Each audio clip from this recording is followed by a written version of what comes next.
Olá! Hoje iremos falar um pouquinho da teoria atômica de Dalton. John Dalton nasceu em 1766 em um pequeno povoado na Inglaterra e foi educado pela Sociedade dos Amigos. A Sociedade dos Amigos era um grupo protestante surgido em meados do século XVII, cujos adeptos ficaram conhecidos como Quakers. Os Quakers eram uma seita cristã, na qual tinham interpretações próprias da Bíblia. Oferecia a possibilidade de conceber a investigação dos segredos da natureza, como forma de conhecer as obras de Deus. Aos 12 anos, Dalton já lecionava quando ainda iniciava seus estudos matemáticos, manifestando seus interesses pela filosofia natural e meteorologia. A partir daí, iniciou-se a leitura de livros com divulgações newtonianas. E quando completou 14 anos de idade, mudou-se para Kendal, onde ministrava aulas em uma escola quaker e fazia conferências para públicos interessados em ciência. Dalton adquiriu com o tempo o hábito de anotar de modo sistemático dados sobre os fenômenos atmosféricos. Ele contribuía com soluções para problemas matemáticos, as quais foram publicados em revistas científicas da época. Em 1793, Dalton passou a trabalhar como tutor de matemática e filosofia natural em Manchester, por meio de indicações de pessoas influentes de Kendal. E nesse mesmo ano, lançou seu primeiro livro chamado de Meteorological Observations em 10 essays que tratavam com pesquisas relacionadas à atmosfera. Nesse livro, Dalton ressalta que o vapor de água não estava combinado quimicamente com os gases na atmosfera. Mas muitos cientistas da época acreditavam que os gases da atmosfera se combinavam por uma afinidade química. E esse foi um indício que Dalton não havia passado por uma educação formal em química. E no ano seguinte, Dalton começou a ensinar química com o auxílio do livro Elements of Chemistry, de autoria de Lavoisier.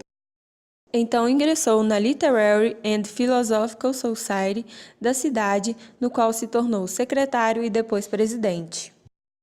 Devido ao alto índice pluviométrico da cidade de Manchester, Dalton dispunha de uma enorme quantidade de dados meteorológicos. E a partir dos dados coletados, ele buscava determinar por meio de estatísticas a relação entre o vapor de água, os gases na atmosfera e o calor. Nessa época já se sabia a composição da atmosfera, que era constituída predominantemente de gás nitrogênio, gás oxigênio, gás carbônico e vapor de água. O gás carbônico foi identificado por Joseph Black em 1754, e na mesma década, o oxigênio, de certa forma, foi inventado por Lavoisier, que teve colaboração de outros cientistas, que também pesquisavam a composição da atmosfera. Outros cientistas da época divulgaram experimentos para a determinação e quantificação dos gases constituintes da atmosfera, e que foram citados por Dalton em artigo intitulado Experimental Inquiry into the Proportion of Several Gases or Elastic Fluids Constituting the Atmosphere. Porém, existiam muitas divergências entre a comunidade científica sobre os fluidos gasosos, se estariam combinados quimicamente na atmosfera ou se estariam simplesmente misturados. Os interesses de Dalton estavam diretamente vinculados à atmosfera e, para explicar, recorreu suas concepções prévias sobre o corpuscularismo newtoniano. Antes de começar a falar do corpuscularismo newtoniano, voltaremos na história da ciência atomística, que se inicia pelos filósofos pré-socráticos Leucipo, Demócrito, Epicuro e Leucrécio, na qual consideravam que os materiais seriam formados por átomos e espaços vazios, e que os fenômenos da natureza poderiam ser explicados pela forma, tamanho e movimento dos átomos.